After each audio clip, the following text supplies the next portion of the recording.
Jadi apa makna salam yang dititipkan Jokowi untuk Caimin ketika bertemu dengan dua menteri PKB? Kita akan membahasnya dengan pengamat komunikasi politik Unpad, Kunto Adi Wibowo. Selamat malam, Mas Kunto.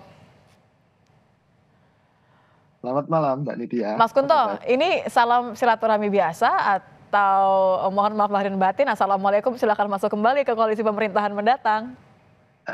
Ya, sebenarnya salam ini akan wajar-wajar saja kalau Pak Jokowi dari awal tidak kemudian mengintervensi atau cawe-cawe lebih jauh ya ke Pilpres dan pemilu 2024 gitu. Karena Pak Jokowi sangat sayang putranya sehingga kita bisa menafsirkan banyak hal dari salamnya Pak Jokowi ke Caimin ini. Yang pertama mungkin ya seperti Pak Menkominfo bilang ini bisa jadi untuk merangkul kan ini istilahnya politiknya Pak Jokowi itu kan merangkul Hmm. semua gitu kan Pak ya. Jadi tentu Merangkulnya saja sejauh mana nih Mas Kunto? Merangkul ya parlemen aman, karena kan PKB juga suaranya bertambah ya, masuk lima betul. besar lah ya. Atau merangkul bagaimana nih pengertian merangkulnya?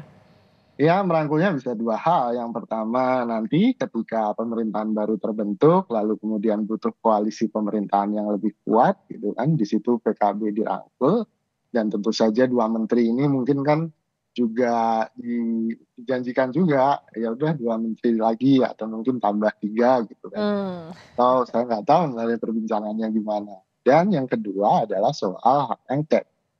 Salam itu juga bisa diartikan bahwa apalagi kan dalam pembahasan antara dua menteri PKB dan Pak Jokowi ini, itu salah satu yang di-highlight adalah pencapaian suara pileg dari Ya. PKB kan. Dan di situ mungkin Pak Jokowi bilang, kalau saya curang PKB pasti nggak dapat suara segitu gitu. Mungkin arti salamnya mungkin Oh, kayak gitu. oke.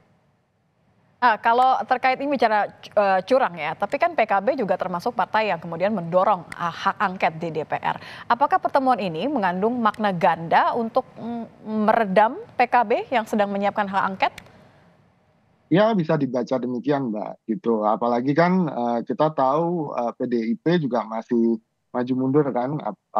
Bagaimana nanti akhir dari hak angket ini? Apakah pemakzulan? Tampaknya nggak pemakzulan. Tapi kalaupun nggak pemakzulan, lalu kemana gitu kan? Ini soal hak angket kecurangan ini kan masih belum ada ujungnya Hmm. gitu.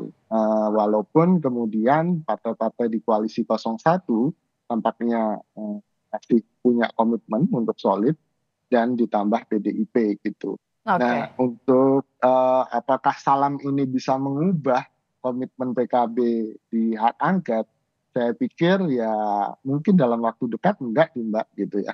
Tapi kalau semakin ke sana ya mereka pasti terutama Caimin juga melihat dinamika hak angket ini bagaimana bergulirnya nanti di Senayan gitu.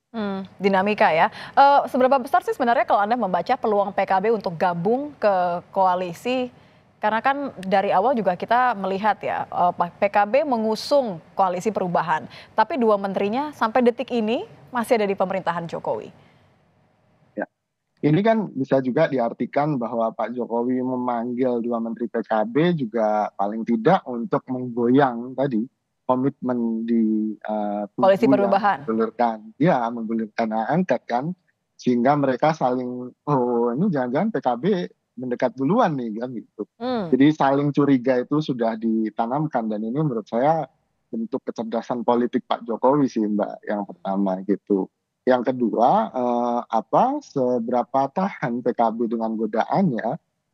Kalau menurut saya dengan bargaining position hari ini ketika Pak Jokowi yang titip salam dan bukan yang sebaliknya, Mhm. maka Caimin mungkin bisa bisa bilang ke dirinya sendiri bahwa oh saya yang dibutuhin Pak Jokowi, jadi saya jual mahal aja dulu.